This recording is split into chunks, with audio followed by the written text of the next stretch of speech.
a pivotal middleweight bout. UFC Fight Night, Lewis versus Hunt.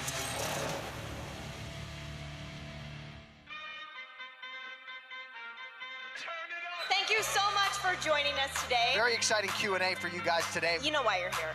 Please welcome. Let's go. The fourth time you fought him and you soccer kicked him in the face, was that not one of the surreal moments of your life?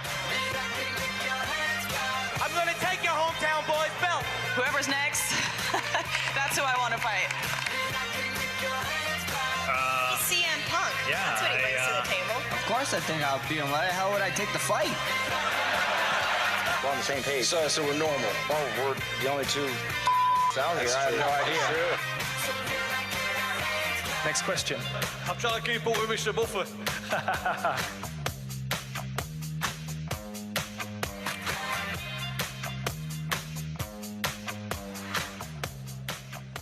What's up, Auckland? How you guys doing today?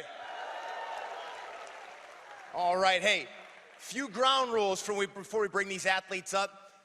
They are going to be at the Fox Bar from 1:30 to 3 p.m. doing an appearance. So if you guys want to go get pictures, autographs, the whole nine, you can go to the Fox 1:30 to 3.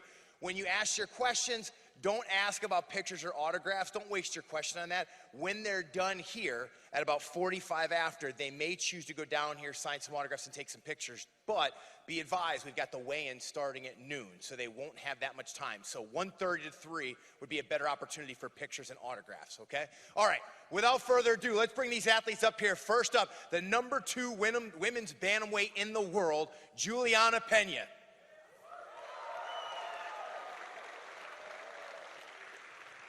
And the 12th ranked light heavyweight in the world, undefeated, Tyson Pedro.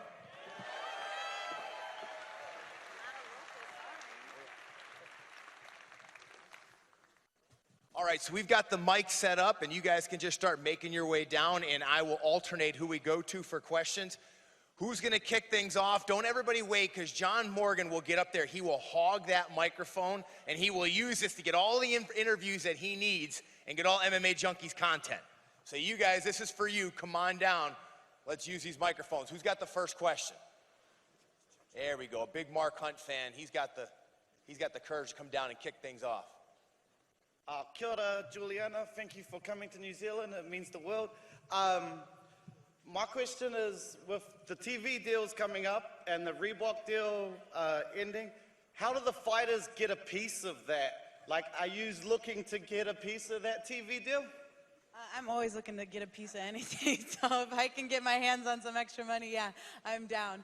But I actually don't know too much about the new deal that you're speaking of, so it's hard for me to comment on it because I don't really know too much. Reebok deal's got several years on it, and the TV deal, who knows what's gonna happen. That's got about a year. We're gonna see how that plays out. But do you think the fighters deserve it? Like, NFL people get it, NBA stars get it. Why aren't fighters getting a cut?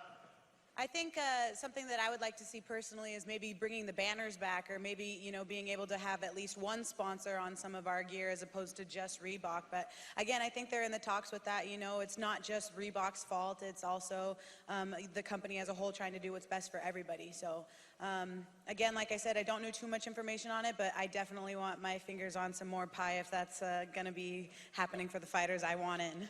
Yeah, you deserve it. Thank you. All right, over here.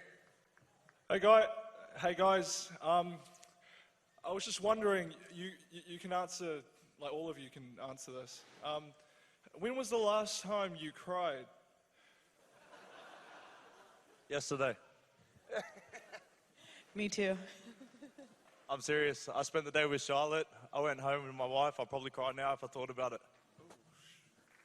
And for those of you who don't know, Charlotte down here in front, massive UFC fan, had the opportunity to train with Tyson Pedro all day yesterday. I actually saw a video, Charlotte, if you could raise your arm for them.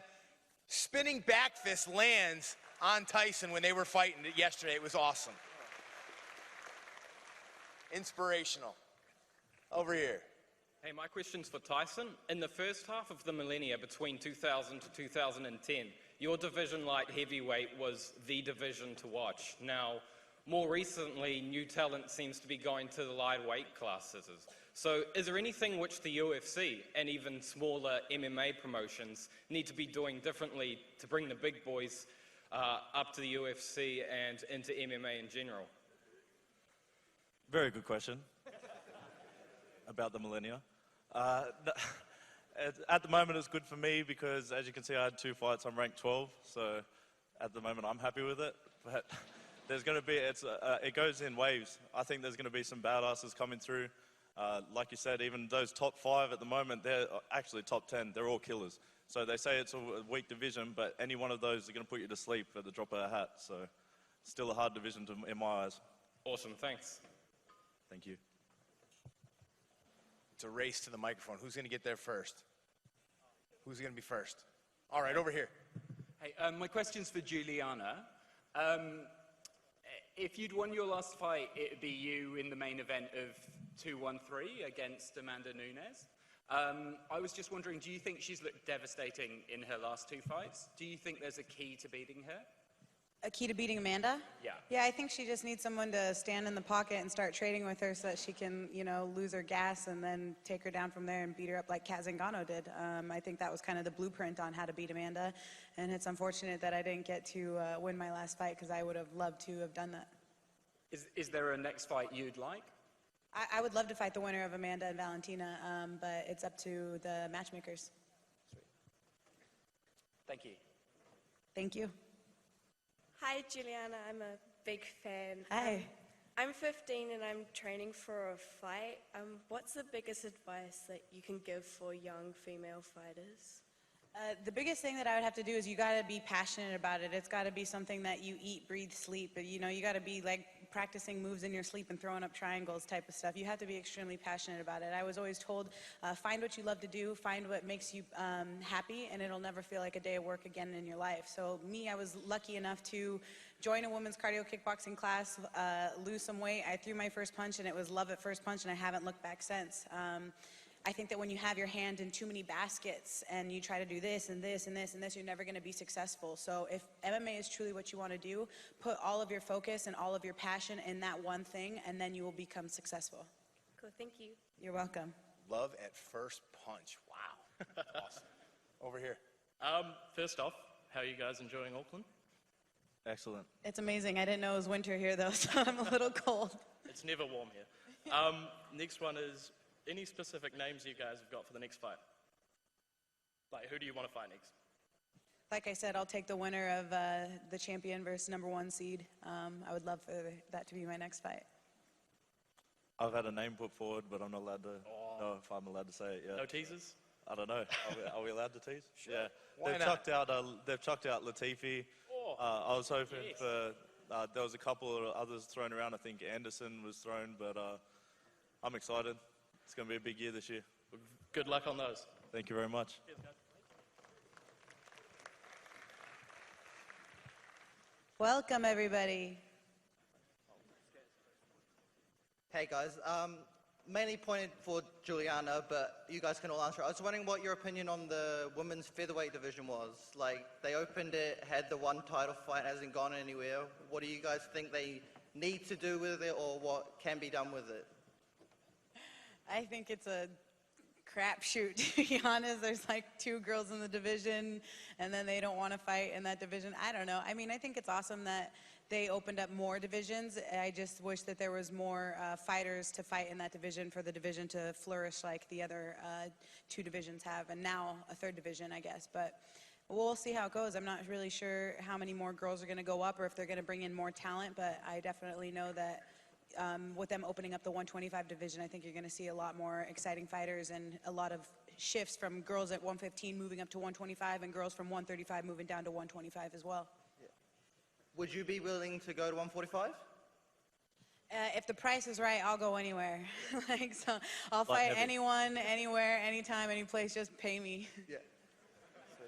And remember, women's MMA is so young. So a lot of people have their doubts about this division, and there's only a few names in it. But remember, Invicta has women from all over the world that are fighting it. They have a featherweight women's division there. So there's a lot of talent that can come and help to make up, the new women's featherweight division. They've got their own champion, Megan Anderson, as well, who I believe genuinely does want to fight Cyborg. Yeah. So there's options there.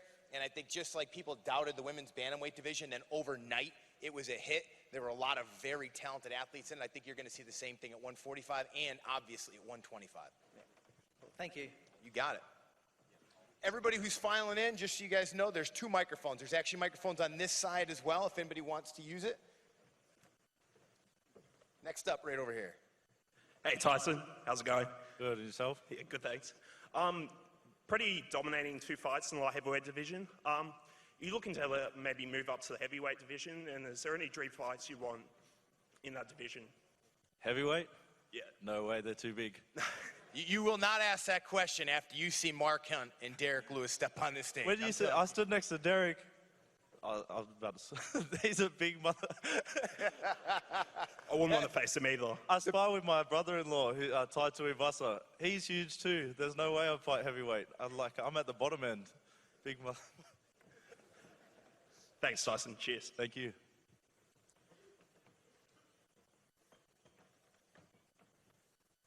Oh, come on. Oh, she's coming Oh, down. there you go. She's hustling too.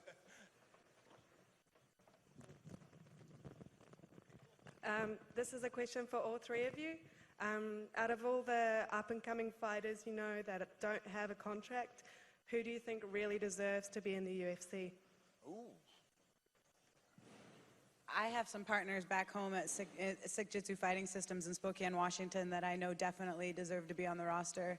Guys like Austin Arnett, Tyler McGuire, Eric Hagona. These guys have been busting their butts for a long time and on a small scale that haven't got noticed and haven't got picked up. So I definitely think they have the skill to compete on the highest platform possible, which is the UFC. And I wish for one day them all to get contracts because I definitely think they deserve it. I've got some old teammates. I'm going to miss some names here, but so someone's going to hate me eventually. But integrated, I always wanted to see Adrian Pang in the UFC. He's a banger. Isaac Hardman's coming up. He's going to be the next big thing. I'm pretty keen on seeing him in the UFC as well. There's a welterweight in Sweden, at Sweden MMA All-Stars that trains Alexander Gustafsson. I don't know his name. I just know him by reputation. And he's not in the UFC yet, but he has a whole lot of success over all the big names that train at MMA All-Stars in Stockholm. And when we get this kid signed, I think he's going to make some real waves. And then obviously I'd like to see Ben Askren. You know, a lot of people don't necessarily appreciate his style. I do. I'd love to see Ben Askren in the UFC. And actually, there's one guy at Jackson's. He's 3 times world Sambo champion, and I think he's at World Series at the moment. He'll be in the UFC. Excellent question. Yes. Hey, buddy. My question's first of all for Brian. You're looking like an absolute tank. Are you going to jump in the ring again? It's funny you say that. Sean Shelby was talking to me about that last night. No, I'm not, honestly. I love staying in shape. I love training. But like any transition, if you can find a new challenge, and for me, television and commentary, being an analyst has become that new challenge. And, you know, I've been an athlete. I was in the military. I've done a lot of things that aren't necessarily good for my body for a long time. And so not getting hit in the head anymore is probably the best avenue for me and my family. Second question for Tyson. Are you coming out to the song Sexual again? I always get asked this. I love that song. I don't know. I was thinking about coming out to Mariah Carey Fantasy last one, so it was a close call. I'm not even joking. But I just like coming out to happy songs. They make me happy. So I'll try to for you. How you going, Tyson? Tyson. How do you think you'd match up against Daniel Cormier or John Jones? Good question. Still very early in my career. At the moment, they beat my ass. Yeah. So when I'm fighting at the moment, I'm still not fighting like I'm training. So even though I'm winning, I'm still not fighting to what I think is my full potential. So I've got a couple more fights under my sleeve before I get to that level. But hopefully you'll see something come out good. Yeah, nice. Where would you like to fight in your next fight? There's been a couple. Because I'd like to see you fight in Melbourne or... Well, I think Sydney's in November. If it works out, I'd definitely like to be there, 100%. But I like fighting because I get to travel around the world and do what I love, so it's also pretty cool. Cheers for that. Thank you. All the best. Nice beard. Over here. Yeah, g'day guys. Tyson, how do you think your fellow Australian fighter, Whittaker, will go against Romero? He's coming for that win, 100%. I can't wait to see him get that knockout. He's a beast, man. Everyone keeps, like me, they think we're the underdog, but I think he's going to get it again. Yeah, he looked brilliant the other night. And the other question I've got is for Juliana. You mentioned you're a bit cold here in Auckland, sweetie. Would you like someone to warm you up? I got a man. I'm sorry. I don't think he would appreciate that very much. He's not here, is he? No, I'm loyal to the soil. He didn't make that flight? Yeah. Thanks for the offer. I appreciate it. Well done. Well done. Hey guys, welcome to Auckland. This is a question for all three of you. I was wondering if you could recollect for us the first fight you ever remember being in, whether it was in the octagon or out. I remember my first fight, yeah. Other than getting the crap kicked out of me by my brothers and sisters and cousins, which I was the baby of the family, so I was getting the tail end of like a lot of beatings. I think that's what made me a fighter. But yeah, I went to a boxing party, and there was a senior girl that wanted to box me, and I was going into my freshman year, so I was an 8th grader going into my freshman year of high school. And so we started boxing, and then the fight was over, and I walked away, and she punched me in the back of the head, and I was like, what? Cheap shot. So I turned around, and I drilled her in the back of her head, and she dropped. And then school started a week later, and our lockers, I swear to God, were right next to each other. And she moved out like that next day. She was gone because she got beat up by a freshman. When you say a boxing party, was it a party to watch a boxing event, or was it a party to come and box each other? It was like a fight club. It was like everyone like corralled in this guy's mom's basement, and the guys put the gloves on and they duked it out, and then so did we. There's a film of it somewhere. I still haven't got my hands on it, but they literally videoed the whole thing. And What John Morgan would give to have that footage, I tell you. oh, I'm sure he would. Mine's not as funny. A lot of people here know how hard dads are, so my dad was pretty hard on me. That's the first fight I remember being in. Didn't know it was a fight at the time. It was more like a... Same, bro. Same. But when I first, I think some people have heard the story. When I first told my dad that I wanted to box instead of going to school, I was about 16. He knocked my front teeth out and broke my nose in the ring. So that was probably my first memory of a proper fight. He looks like Ty. He's about 150 kilos at the time, so I pretty much did have a fight with the heavyweight. Nothing will scare you after that. Exactly. What about you, Brian? Love it. Oh, me? Yeah, he said all three. I was going to try all three. My first street fight I got into, I lost. I think I punched the air 30 times, completely whiffing. He got me in a headlock. It was embarrassing. Everybody was laughing and kicking dust at us because we were in a field, and I'll never forget that feeling. I didn't lose a one-on-one street fight ever again from that day forward. Sweet. Thanks a lot, guys. Cheers for sharing. Got it. Thank you. Question for Juliana. Of the 4 bantamweight female champions, who do you respect the most out of Misha, Holly, Ronda, Nunes? I think probably it's a tie between Ronda and Misha.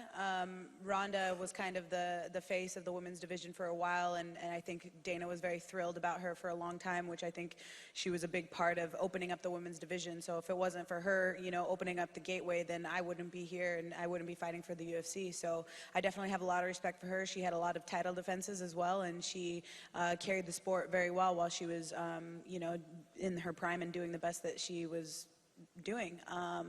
Misha also as well, because I think she very much carries herself well as a champion and as a person in life, and so she was a big part of that rivalry between Ronda, and if it wasn't for Misha, Ronda wouldn't have had an opponent to make this division possible. So it's got to be a tie between the two of those. Yep. And just on that, I guess Raquel Pennington has had a fairly big last 12 to 18 months. I think that would be a good matchup, yourself and Raquel, and the winner gets winner of Valentina and Nunes. What do you think about fighting Raquel Pennington?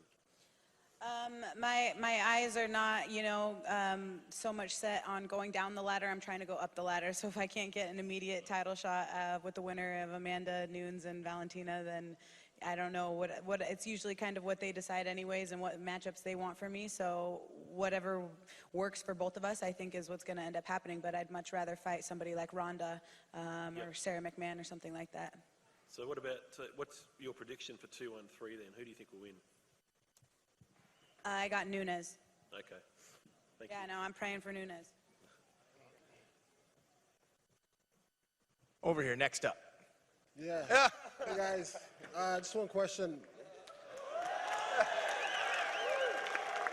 When you guys are done, can you guys come down here and can we take a picture? When you guys are done? I got a question. How did I get guest fighter over you? Can I have a picture with you, Kane, please? Yeah, can we get a picture? We can do that. We can do that.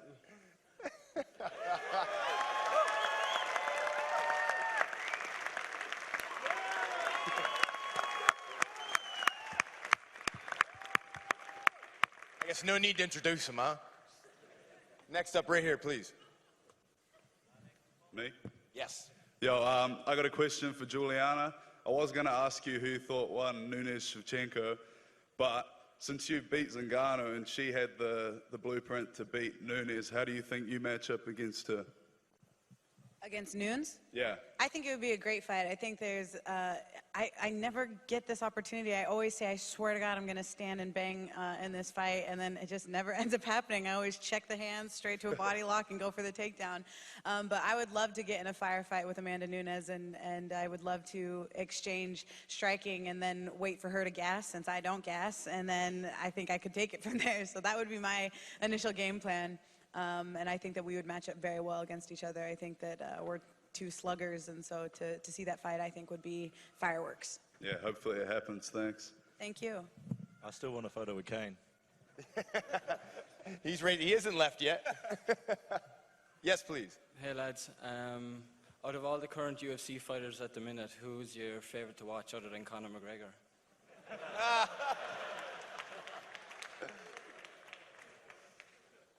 Demetrius.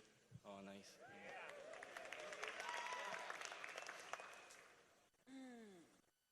That is so hard. I love actually Demetrius as well. I think that he's an amazing fighter, and he always has an amazing show, performance, and finish, and so I think he's exciting to watch. I love watching like my training partner Mike Chiesa fight. I love watching Yair Rodriguez fight, and I think the girls' fights are always very exciting. So whatever girls fighting, I'm always watching that for sure too. I agree with all those names. You know, for me, it changes every week depending on which card I'm researching before I call it. At the moment, one of my favorites to go back, like as I'm taking a break, breaking down fights that I just want to watch for fun, I'll kick back and I'll type in Jason Knight. And so if you haven't seen him fight, Mississippi Mean Jason Knight, check him out. He's pretty wild. I love Jason Knight too. Yeah, he's a champion. I can't wait for this card to see Vince Pichel fight. He hasn't fought in quite some time. Since 2014. Yeah, he's coming back. Vince Pichel. And he looks like a freaking ball of steel, that guy. He's in shape. You guys will see him on stage today. He's in shape. Cheers, guys. Great question. Thank you. Next up. We didn't catch it. What'd you say? Ah. Go, Damien. Yeah, g'day guys. I was wondering when the Conor McGregors were going to come out, but my question is, Conor McGregor, Mayweather, I just want to get your guys' perspective on it. What do you guys think about that? I got Connor. I'm taking Connor. I'm going Floyd then. Who do you got, Brian? Next up, I don't care. I like that.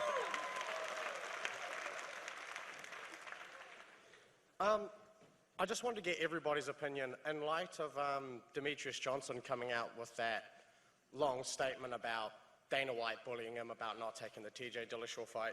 Do you think Demetrius is in the right to, like, A, oust him, like, if that is true, like, to, you know, talk about things that go on behind closed doors?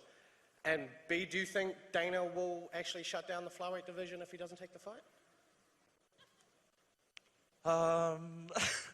I wish I could speak for Dana White, but I haven't experienced any bullying, so I guess I'm just lucky. I'll let you do the question.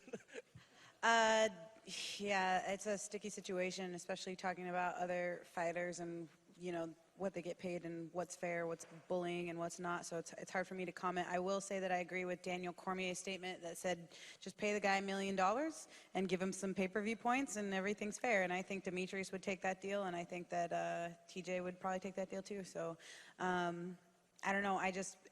It's really uncomfortable, those types of questions, you know, because it's such a personal thing. And, you know, we literally put in our blood, sweat, and tears and our whole heart into these fights. And sometimes we don't feel like we get paid what we deserve. And so it's a very touchy subject, because we also want to be very grateful for this platform and for having these jobs and to be able to put on these performances for you guys. But we just want to be appreciated. And so I think that that's kind of a touchy subject where a lot of fighters are still kind of not wanting to voice their opinion. So it was very noble of him to actually go out on that limb and say what he feels is going on and what's right for him. So I definitely gave him some props for doing that. Thank you. You coming back for more? Yes. Last time we cried. What's this one going to be? No. It's a legit question. Okay. That one wasn't bad. It brought out a great answer. When was last time you cried? That's what I want to know. I've got this problem with my eye because I got jumped in Mount Maunganui, so I just cry without even knowing it. And do you think she could make you cry right now if she wanted Yes, to? you probably could. Good answer. Because you're so beautiful, like. But anyway, thank you. Okay, for Tyson and Juliana, what has been your favorite fight to watch? And for Brian, I love you, man. What has been your favorite fight to call? Sure, absolutely. Go ahead, guys. I'll go last. I love anything Fedor. Anything Fedor I love. I love the Diaz brothers, Nick and Nate Diaz. I love watching their fights. I think they got like some really good scraps. Those are the two that I can name off the top of my head where I'm like not missing that fight for sure. I loved Mark Hunt, Bigfoot. That was a hectic fight. Insane fight. And probably John Jones and Gustafsson. I loved that fight as well. It was an incredible fight. Two best fights I've ever been a part of and was able to call. Chad Mendes, Jose Aldo 2 in Brazil was an amazing title fight. And then Ioanna and Jacek taking on Claudia Gadelha was a phenomenal title fight as well. Those are the two best fights that I've called. Cheers. Appreciate it. Great question. Yes, next. Hey guys, welcome to New Zealand. Thank you. My question is for all of you. Who is your favorite fighter in the UFC at the moment and why? Again, Demetrius. He's just one of the most all-round fighters I've seen. It's close to a complete mixed martial artist as you can get. So, and those lightweights are hard. That's why I like being heavier, because you can just end the fight whenever, hopefully. But it's one punch. With those guys, everything's just skill.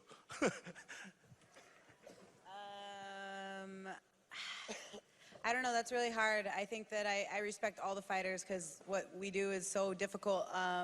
It's hard to narrow one person down, you know, because you don't want to hurt anyone's feelings. But I forgot to say that my favorite fight to watch that I think I've seen is Robbie Lawler versus Rory McDonald. That fight was incredible. That was probably one of the best fights I've ever seen. But yeah, and Robbie Lawler's been doing this for like freaking ever, like way back in the day. So right now I'll just say Robbie Lawler. Yeah, I'd clap for that too. You know, for me, it's hard to have a favorite. I watch so much. I would venture a guess I probably watch more fight film than anybody. And so I've got a long list of favorites, but I'll tell you, just when you think you know someone in this sport, depending on the matchup they get next, they can completely surprise you and blow you away in their next matchup. Sometimes a certain opponent will bring out the best or the worst in them, or bring out emotion, or bring out a level of calmness. So you just never know. It's a very unpredictable sport. That's what I love so much about it. My favorite fighter is Dan Kelly, and I'm here to support him. Yeah. And what do you guys think of Dan Kelly, and how will he win tomorrow? He is the man. I love Dan Kelly. He just comes out, everyone just puts him as the underdog. I love Dan Kelly. Just comes out and puts on a show, beats everyone. I love him. He's so great. I got a chance to see him a couple of days ago. I was eating in the same restaurant as him. He's a gentleman, and I wish him all the best. And I'm running late to work right now. I have to go. Hey, give this guy a round of applause. Hashtag Dad's Army. You gotta love it. Absolutely love it. Dad's Army. That's mad. Top that. No pressure. So, other than obviously the amazing main event, what do we have as the fight of the night? All right, I'm going to put on the first one that comes to mind that is flying on the radar, Tim Elliott versus Ben Nguyen. That's my one. Phenomenal fight. Really going to be a fun fight. It'll be nonstop. Ben Nguyen has some of the prettiest striking you'll see, but will he have a chance to get any of it off with the chaos that is Tim Elliott? I'm looking forward to seeing Vince Pichel. Damian Brown, local. Damian Brown, yeah. I'm really looking forward to seeing that fight, especially because Vince hasn't competed in such a long time. He's had a hard road of injuries and recovery and everything like that, and I know that he's a maniac and like a ball of steel, so I'm looking forward to that fight. He is intense. I have to agree with that. Damian Brown's always going to bring a fight, so it's going to be a big one. Cheers, guys. Absolutely. Nobody likes this microphone. It's too far away. This side of the arena had no coffee today. Go ahead. Hey, for all three of you, I was wondering what fight you were looking forward to for the rest of the year that's been announced so far. For me, for sure, Nunes versus Valentina. I think it's awesome that they got the main event on pay-per-view. I think that that's a great feat for both women, and I'm very much looking forward to the winner of that fight, or to seeing who wins that fight and is the winner. Still thinking? There's some obvious answers. I think one that people aren't paying enough attention to is Michael Chiesa versus Kevin Lee. Those two guys are absolute studs. The stylistic matchup is going to blow the doors off Oklahoma City. It's going to be a really, really fun fight. And not to mention, they really aren't too fond of each other right now either. Yeah, I'm looking forward to that too. Me and Mike are from the same gym. Yeah. I couldn't tell you. I don't know what. Not even Jones Cormier too? Did that escape you? Actually, yeah. Yes. I'll give you that. Thank you very much. Yes. Far out. Your division. And also for Brian, I just wanted to ask your opinion. With the change from 2 commentators to 3 commentators, what do you think? Because I think with 3, sometimes like John Anik gets left out. How do you feel about it? Look, you got to understand, this is a very difficult job. I've called boxing, football, and now mixed martial arts. This is by far the hardest, and we just started doing it. Yeah. So give us some time. I mean, last weekend was my first 3-man booth, Dominic Cruz, John Anik, and myself. Give us some time. We will start to get used to it. The thing that I like about it is it gives me more opportunity to work. Yeah. Right? I mean, if I could, I'd call every single UFC fight possible. The only time I've ever called or not taken calling a fight is when my wife has me booked and says, look, we're going on vacation, you can't do that. So I think the 3-man booths give some variety and allow more of us analysts some more opportunity to work. And I think Joe Rogan, for as big as he is, as big a star and as settled as he has been amazing at bringing us on and not feeling intimidated, being welcoming, sharing knowledge. He's been phenomenal with it. Okay, all good. Thank you, guys. You got it.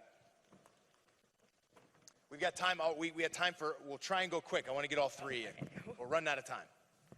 Hi, guys. I was just wondering if there was anything weird or ritualistic that you do to prepare for a fight? Just anything weird? My music is really crazy. I think a lot of people in my gym are just like, they don't have any control because I'm like, it's my fight. We're listening to whatever I want to listen to. So like no one gets to listen to anything that they want. And it's weird because one day it'll be like salsa bachata music. And then the next day like hardcore Metallica, Korn, freaking Slayer, like the craziest mix. And then it's like hardcore rap. And they're just like, where is this girl coming? She's so weird. Like her music is crazy. But I've actually had a lot of rituals that I used to do before fights. I used to carry the same bag of little charms. Every single one had a significant meaning to me. I wouldn't go out of a fight without that. I used to specifically walk out to a different song every single time because the 2 of my losses on my professional record was when I repeated the same walkout song. So I used to be super superstitious. In my fight against Kat Zingano, everything went wrong. I didn't have anything. They repeated the song that I walked out to last time when it was specific that they weren't supposed to do that. The ref had reffed one of my fights that I had lost one time, so I was like, I cannot have him ever ref a fight ever again, and they're like, he's reffing it, you gotta deal with it. And so a lot of things went wrong in that fight against Kat Zingano, and I ended up winning, and so I thought, okay, I can't be superstitious anymore, this is stupid, you know, so I kind of got away with all that stuff and stopped trying to make signs of watching a butterfly fly across the room and being like, that butterfly is flying for me, I'm gonna win, you know? So I had to kind of get rid of all those rituals and just realize, hey, you're either gonna freaking knock that girl on the chin or she's gonna knock you on the chin. One of you's going down, so it's either her or you. So that's very simple, actually. I'm the same. I try not to bring it down to good luck. We train hard enough. You don't want it to come down to luck. I wear a hat and listen to girly songs. So that's about it. Make your own destiny. Next up. Hey Brian, you touched on this a bit earlier about how difficult your job is. So could you give us some insight into this week in particular? What do you do to prepare? So I landed, got to the hotel at 9 a.m. on Thursday, starting at 9:45 till 6:30 p.m. I spoke to every single fighter on the card in 20-minute increments. I'll watch fights for every single fighter on the card. I'll watch their last 3 fights. For guys like Mark Hunt, who have a bigger body of work, I'll go even further back to see what changes have been made. I'll try to read any interviews that they've done where it's a video and I can get their direct quotes as well. Talk to the matchmakers, talk to their coaches as well to get their perspective to understand what they want to do, what's plan A, what's plan B, anything specific they worked on. Awesome. Keep doing what you're doing. Thank you. We got time for one more, guys. Just a quick one. This might be for Brian more than the fighters. The weigh-in occurred, the official weigh-in last night. That's obviously 2 days before fights. Why did it occur so far before the fights? Well, it's just because of the time change here, and we've got to be our own commission. And when it made sense for these guys, because of their fights, right? When do you want them to cut weight, weigh in, so that they're not cutting weight in the middle of the night and safety being first? This was what made sense with the time change here, the time of day they're going to be fighting tomorrow, and to put on a good public weigh-in and put on a show for you guys.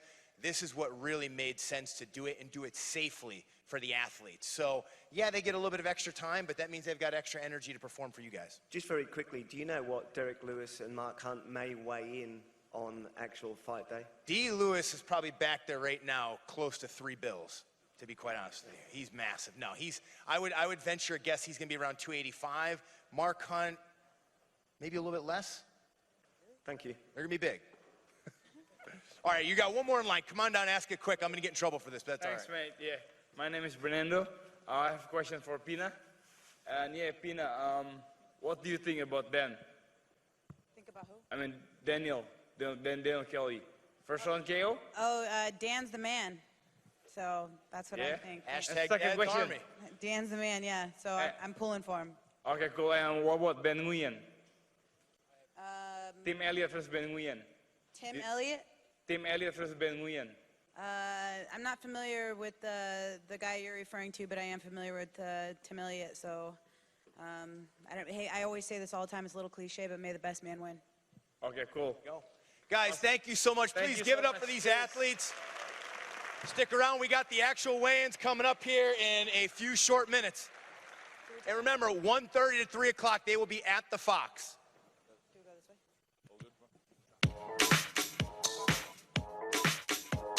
Saturday, June 10th, the UFC returns to Auckland with a massive main event featuring New Zealand's own Mark Hunt. The Super Samoan faces the Black Beast Derek Lewis in a matchup of 2 of the most dangerous heavyweight knockout artists on the planet.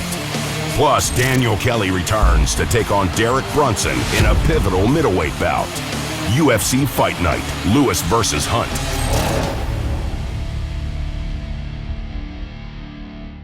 In 2015, Holly Holm shocked the world when she took the bantamweight title from Ronda Rousey. Wow, unbelievable. On June 17th, the former champion takes on fearless brawler Batch Correia in a thrilling stylistic matchup. Plus, former champion Andrei Arlovsky faces Marcin Tybura. And Tarek Safadine takes on former UFC